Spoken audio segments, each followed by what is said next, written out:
nunca fue declarada nuestra ciudad pueblo mágico. Creo que no fue necesario porque la magia es parte de su identidad. Está en cada rincón, en los opulentos claustros, en las elegantes casonas, en las humildes vecindades y aún en sus fuentes y plazas públicas.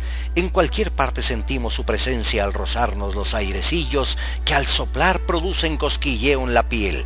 En ese momento, en nuestro ser danza la magia. La pasada semana sentí esa brisa misteriosa en la estación del ferrocarril. No digo que en la vieja estación, porque a la fecha no he sabido que hay una nueva. El señor presidente municipal estaba a punto de inaugurar el Museo del Ferrocarril cuando sentí un agradable temblor que me transportó muchos años atrás. Me encontré de pie a la mitad del enorme andén. Oí a lo lejos un rugido y un jadear ronco y agudo. Temblé. Mi padre tomó mi mano, la apretó, sentí su protección. Apareció de pronto un monstruo de un solo ojo, semejando un cíclope, más luminoso que un fanal de coche, echando por sus fauces fuego y humo, aullando agudamente. Nos miró y avanzó deslizándose con rapidez, y entre chirridos y bufando, amainó la velocidad hasta quedar sosiego a nuestro lado. Ya quieto, se convirtió de formidable monstruo en un enorme juguete, capaz de transportar objetos y personas. Mi pulso se normalizó. Por una de las ventanillas se asomó el tío Félix, agitó la mano en un alegre saludo y gritó: «¡Toño!», en un momento bajo. Aquella tarde conocí el ferrocarril que venía desde la lejana capital llegando a Querétaro en menos de 8 horas. Ir a México era toda una aventura. Era caminar 70 y tantas leguas. ¿Quiénes osaban tan atrevida empresa, que era a fin de cuentas un sueño dorado? Podrían estar seguros de que al volver sanos y salvos de tan colosal hazaña, serían tenidos como unos seres privilegiados, serían los favoritos de las reuniones y se les oiría con verdadero pasmo contar las maravillas que habían visto. Para realizar el viaje, había que contratar a los Montaño, un par de viejecitos, don Blas y don Antonio. Ellos organizaban las caravanas para tal viaje. Importaba el alquiler de un caballo 5 pesos y 3 el de un asno, por los 8 días de camino. Llegado el día de la partida y la hora, las 5 de la mañana, se presentaba el más animado cuadro entre los que viajaban y los que se despedían. La carga era enorme, sin número de maletas, diferentes tamaños y colores, multitud de bultitos, canastillas y tompeates, conteniendo los indispensables víveres para el camino. ¡Qué aglomeración de niños, señoras, señoritas, hombres de diversas edades, condiciones y aspecto! Todo era acción, bulla y movimiento. Aquello era otra torre de Babel.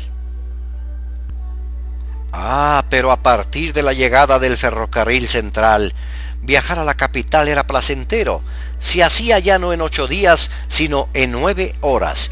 Ya no fueron 8 fatigosos días en burro o de a pie. Todas las comodidades se pusieron a disposición de los viajeros.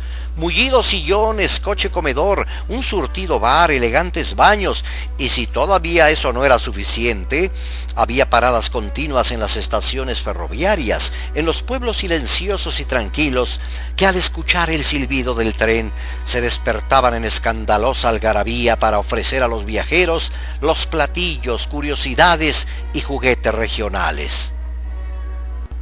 Después de esta experiencia, mi espíritu se trasladó muchos años atrás. Llegué hasta el siglo XIX y vi lo que mi imaginación ha creado gracias a las crónicas del siglo de las luces. Es 14 de febrero de 1882. Querétaro estaba de plácemes, se sentía el alma inundada de felicidad suprema. No había semblante que no revelara placer y felicidad, y es que estaba por llegar la locomotora a las puertas de nuestra bella ciudad. Por la tarde, una multitud se dirigía hacia la Alameda a esperar la llegada de la locomotora que conducía plataformas y vagones con los trabajadores. Era una tarde rebosante de sol en donde los trabajadores colocaban con eléctrica actividad los rieles. Repentinamente, La algarabía se tornó en silencio al escuchar el silbato del ferrocarril. La multitud, ávida de curiosidad, se precipitó hacia la orilla y a la barda antigua de la Alameda, a cuyo frente majestuoso y bello llegó el tren, que fue saludado por más de 20,000 espectadores que, agitando sus sombreros y pañuelos y prorrumpiendo en patrióticas exclamaciones, dieron al mensajero del progreso una entusiasta y cordial bienvenida.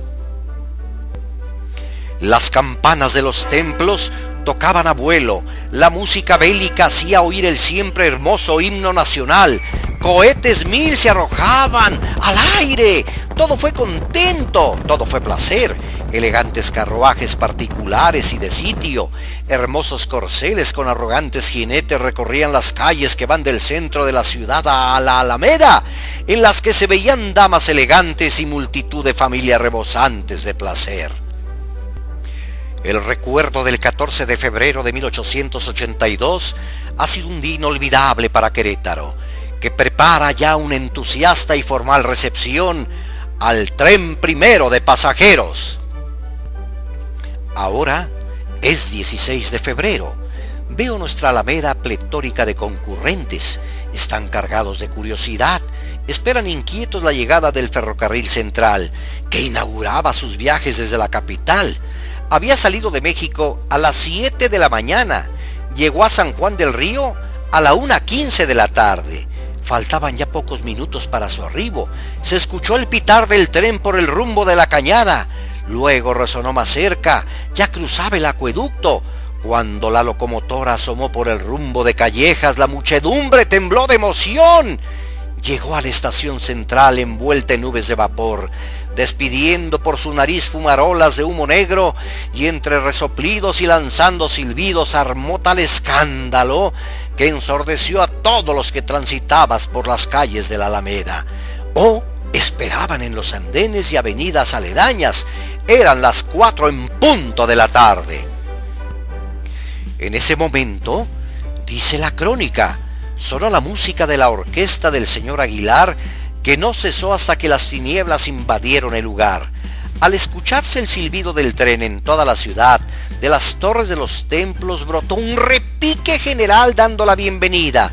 Repique que, al hacer vibrar puertas y ventanas adornadas con cortinas y banderolas, y tremolar el pabellón de la República izado en los edificios de la Federación y del Estado, anunciaba a los viajeros que la ciudad estaba jubilosa, porque llegaba a sus puertas el anhelado mensajero del progreso. Esa misma noche, en las calles que se dirigen de la ciudad hacia la estación del ferrocarril central, se colocaron bien combinados fuegos pirotécnicos, en la que se figuraba una locomotora en movimiento, y que al terminar grupos de numerosos vecinos recorrieron las calles con sus respectivas músicas, vitoreando el progreso. Al siguiente día, hubo una gran serenata en el Jardín Cenea, en la ponderación de la inauguración del ferrocarril. En el adorno del parque hubo un derroche nunca antes visto. De la cúspide de los altísimos fresnos que rodean la glorieta central, descendía, formando una especie de pabellón, a la estatua de Hebe, una cascada de faroles venecianos con los colores nacionales. Mas no todo fue alegría. El 28 de febrero, un horrible suceso bautizó de sangre el ferrocarril de Querétaro. A las 7:30 de la noche, chocó una máquina del ferrocarril central mexicano con una que iba a México en Cuautitlán, rompiendo los asientos y haciendo añicos las paredes del vehículo y lastimando a los pasajeros, entre los que iba el señor obispo de Tabasco. La caja de la leña se introdujo en el vagón y los grandes trozos que lanzó al aire hirieron a los viajeros. El maquinista fue aprehendido y consignado al juez competente. La locomotora que causó el desastre llevaba el nombre de Querétaro y el vagón destruido el número 153. 21 años después, el 8 de noviembre de 1903, a las 13:35 horas, pasó por primera vez el ferrocarril nacional que venía de San Luis Potosí y a las 14:45 horas el que venía de México. A los lados del camino de hierro se levantaron dos altísimos mástiles enarbolando las banderas mexicana y norteamericana. Y según señala la crónica, la banda de rurales del estado permaneció tocando en la estación durante el paso de los trenes que fueron saludados con salvas. Esta terminal fue concluida 2 años después, en el año de 1905. El 25 de marzo de 2002, la empresa, que actualmente es la propietaria de los ferrocarriles, hizo entrega del edificio de la estación al municipio de Querétaro. A partir de entonces, forma parte del patrimonio de esta ciudad, con el compromiso de dedicar el lugar a promover la cultura. Ay, el vientecillo ha dejado de soplar. Desaparece la magia. Vuelvo a la realidad. Estoy nuevamente en el evento. Acompaño a las autoridades en el recorrido por el nuevo museo y ahí vuelvo a ver que el ferrocarril ha sido testigo de 3 siglos de historia, que el desarrollo de nuestros pueblos, ciudades, el crecimiento comercial y económico y aún cultural en gran parte debemos a esta institución.